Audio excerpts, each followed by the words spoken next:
Imagine yourself immersed in an oak forest with olive trees and a few fruit trees thrown in for good measure.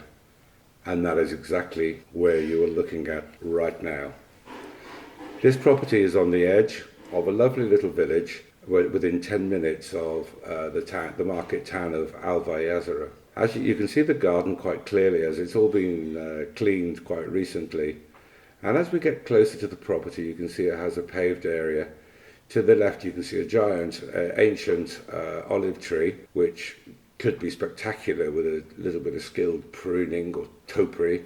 As you can see, the front entrance is at the paved area. There's another entrance that goes directly into the kitchen. See in more detail that tree. There's a little garden shed. Now, this is where you're surrounded by just wonderful countryside. Central Portugal is known for its beautiful green countryside, but this really is quite lovely. You see there's plenty of room in the garden for all sorts of activities for children. You could put up it's got a trampoline already, but you could put up other playing equipment for the kids, plant vegetables, flower gardens, just drink in nature. So let's fly down and see if we can find Sarah, who will give a detailed description of the property. And here is Sarah to give you a detailed description of the property. Hello, good morning. I'm here at a listing, a lovely 3-bedroom cottage. We are just on the outskirts of Alvaiázere in a little village. It's a really lovely location because it's so incredibly private, surrounded by a cork forest. We've got established trees. The house itself has been renovated and lived in on and off for years. Alvaiázere has got everything, all your basic needs. It's got schooling up to age 15, 16. It's within 10 minutes drive, so probably half an hour on a bicycle. We've got health centres, we've got papelerias, cafes, restaurants, everything you could need for your day-to-day living. So, let's have a look at the cottage. So, we're on a country lane. You'd usually come this way from Alvaiázere. The boundary under this growth here is a stone wall that runs down. It's a big square plot. So, you can see there used to be a doorway at the front here, but it's been blocked up.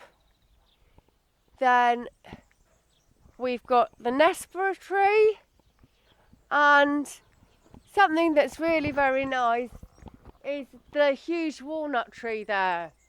That creates a really nice space and shade over the car for parking here.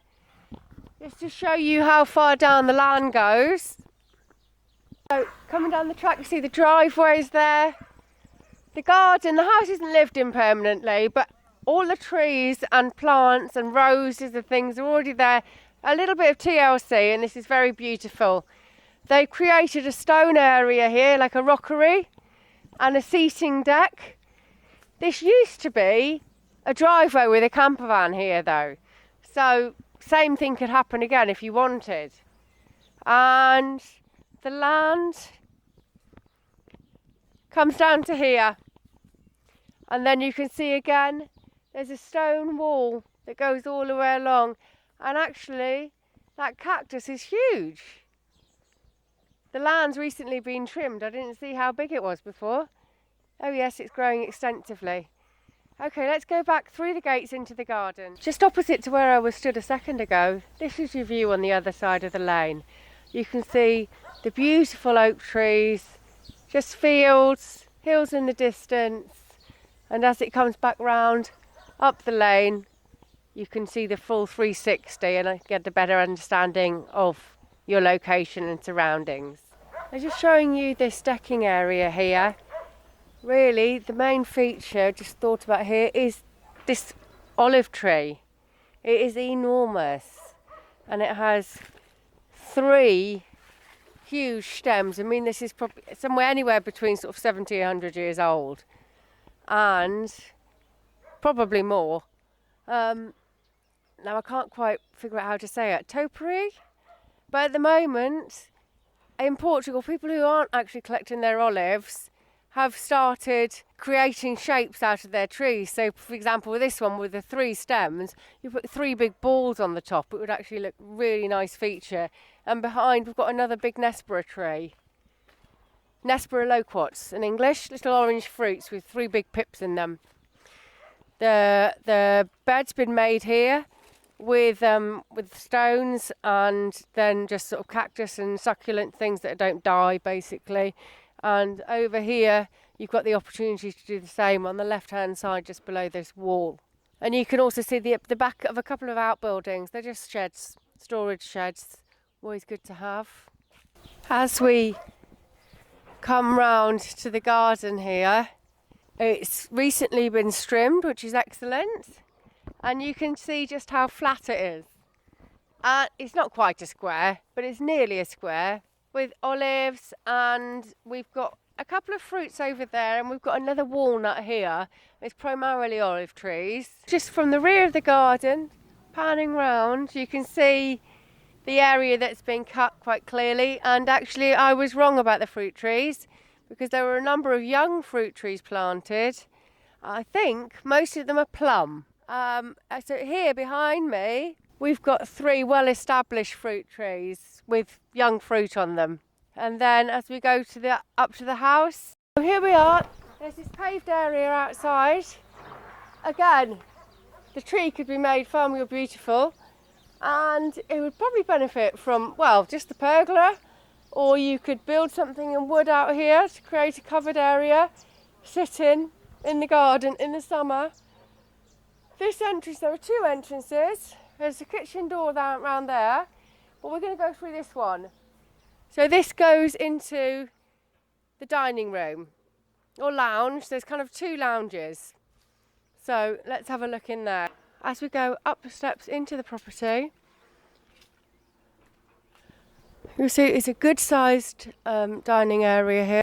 So we're now looking through the kitchen into the dining and lounge area, where we've just come to. The outside door is opposite me.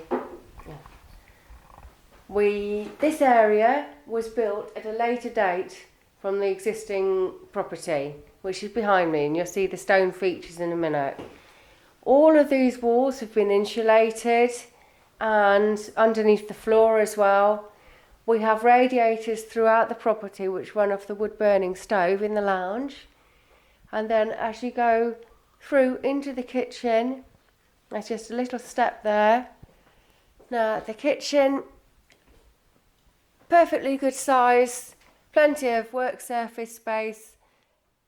Actually we've got a washing machine, a tumble dryer, got a gas cooker, extractor fan, shelving spaces for the microwave and an electric oven there, and plenty of space for the big fridge freezer. So actually the kitchen works really well. We've got a double sink, and then there is another door, which is an exit door to the left of the camera at the moment. Now, reversing seems to be the easiest way to get these features in.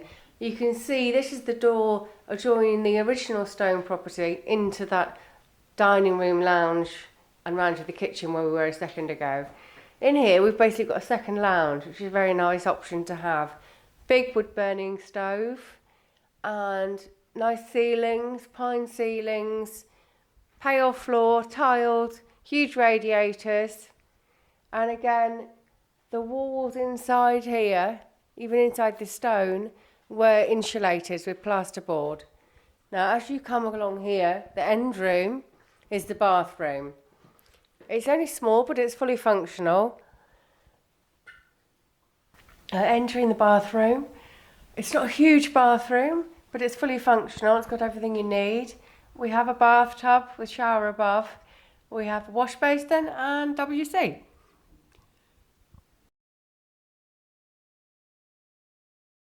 So to the left of the bathroom, and the first door closest to the fireplace in the lounge, leads to this single bedroom, or could be an office depending how many bedrooms you need. You can see that through the window it's just lovely countryside views, and the lane, very quiet And actually the black window with the darker wooden shutters looked really nice. So from that single bedroom or office, we move to the left into the biggest bedroom here. This is a really good sized double bedroom. Large wardrobe to my right. Big window behind me overlooking the back garden. Another window here which goes to the lane at the side. There is plenty of space for shelving to go in. There's a little alcove there as well. It's a nice space. Ceilings are high and ceilings are white, so it adds to the light. Again, there's a big radiator against the wall there and pale tiles on the floor. So coming out of that big double room with the nice light in there, we're going to the last bedroom. So the lounge here has 4 different rooms coming off, 5. So coming through here, it's just a single room at the moment, but there's plenty of space for a double bed. We've got a chest of drawers, there's a wardrobe in here, and actually you could put a double bed this way. And it's looking out to the lane, to the rose bush where we started the video. So again, this is also a nice sized room. To summarise the property, we're, as I said, just 10 minutes from Alvaiázere, but we've got 105 square metres of footprint of build here. It's a 3-bedroom cottage with 2 lounges, central heating, been insulated, roof's insulated, 2,000 square metres of flat land, good land for you if you want to do your vegetable garden, and it's a great buy. You're within 10 minutes of a school run if you've got a family here. So I hope you've enjoyed this video. The property will be on the website in the next couple of days. And please like the video and subscribe to the PP Property channel.